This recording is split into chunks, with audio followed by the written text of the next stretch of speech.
Continuando con el contenido de hematopoiesis, me toca hablar sobre la resistencia del organismo a la infección, inmunidad y alergia. Los conceptos básicos para poder entender un poco más de este tema. La inmunidad, resistencia del organismo a determinadas infecciones, es decir, a determinados alérgenos. Alergia, reacción del organismo a determinadas sustancias.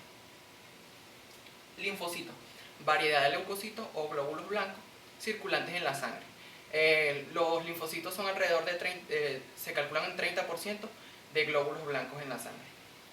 Y anticuerpos, sustancias en la sangre que provocan reacción por la introducción de un antígeno, es decir, de un microorganismo como virus, toxinas y bacterias. La inmunidad adquirida o adaptativa. El ser humano posee una inmunidad adquirida o adaptativa. ¿Cómo se da dicha inmunidad? Tiene la capacidad de desarrollarla extremadamente potente frente a los microorganismos. Es decir, cuando el cuerpo o el organismo se enfrenta a un antígeno, se activa lo que conocemos como la inmunidad adquirida o adaptativa. Como dice aquí, sistema inmunitario especial que forma anticuerpos que atacan y destruyen a los microorganismos invasores, es decir, a los antígenos. Tipos básicos de inmunidad adquirida. Humoral y mediada. ¿Por qué decimos esto?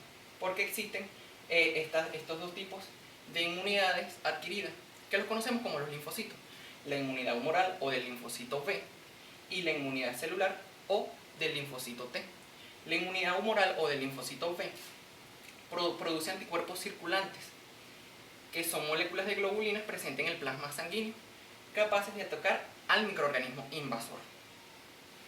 Se encuentran en la médula ósea y en el contenido linfático. Precede su nombre porque los investigadores descubrieron esta inmunidad humoral o del linfocito B en aves en unas bolsas de Fabricio. Por eso este nombre es del linfocito B. Y la inmunidad celular o del linfocito T se activa en los ganglios linfáticos para destruir al antígeno o microorganismo extraño. Estas se encuentran en el timo. Recordemos que los linfocitos se encuentran en los ganglios linfáticos, en el tejido linfático especializado, como son el timo, la médula ósea y parte del aparato digestivo. Anticuerpos. Son gamma-globulinas llamadas inmunoglobulinas. Suelen constituir el 20% de todas las proteínas plasmáticas. Están compuestas de dos cadenas de polipéptidos, pesadas y ligeras, es decir, dos pesadas y dos ligeras, como se muestra aquí en la imagen, dos pesadas y dos ligeras. La inmunización. Inmunización mediante inyección de antígeno. Se utiliza y se inyecta a una persona microorganismos muertos que no son capaces de provocar enfermedad. Esta es una de las inmunizaciones que se conoce. Y inmunización con microorganismos vivos atenuados, es decir, que ya no tienen la capacidad de producir la enfermedad, pero tienen los antígenos necesarios para crear la inmunidad. Eso se conoce como vacunas. Alergia. Un efecto adverso a la inmunización es el desarrollo en ciertas condiciones de alergia u otros tipos de hipersensibilidad inmunitaria por el exceso de anticuerpos en el organismo, como son las reaginas, y se inicia el proceso alérgeno-reagina.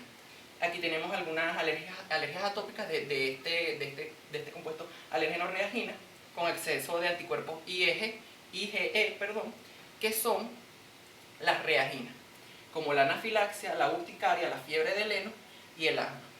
Esta última se da en los bronquiolos pulmonares. ¿Y qué sucede aquí? En el músculo liso de los bronquiolos pulmonares hay un espasmo y esto provoca una dificultad para respirar hasta que se elimina por completo la alergia en el organismo.